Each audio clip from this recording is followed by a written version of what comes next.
Hello guys, welcome back to my kitchen. Today I share with you all how you can make the best Zobo drink. If that sounds something interested, keep watching.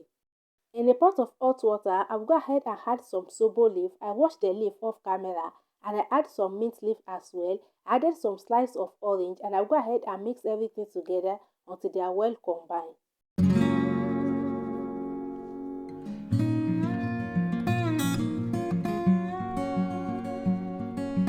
Once I mix all the ingredients very well, I just allow it to boil for about 30 minutes to 45 minutes. Sometimes I take it to up to an hour. I just allow everything to boil very well, alright?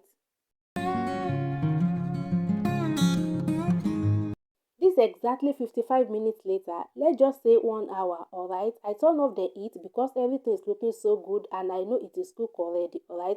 And I go ahead and add my sugar. For me, I use sugar in my Zobo. If you don't like sugar, just add any sweetener of your choice. Once I add the sugar, I stir everything together very well and I go ahead and remove the orange. The orange have done the job. I just remove it and trash it into the bin.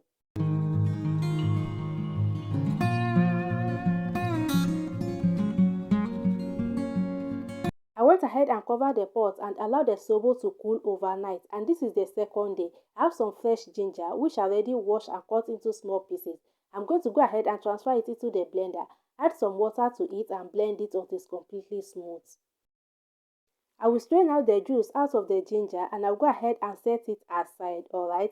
And here I have another bowl with a sieve which I'm going to use to strain out the Zobo out of the shaft.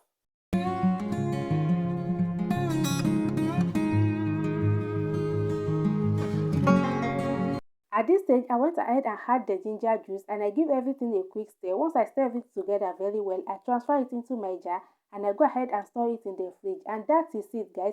It's super simple and absolutely refreshing. And I hope you guys like the recipe. If you do, please give the video a thumbs up, subscribe to the channel, leave a comment down below, and I will see you guys in my next video. Bye.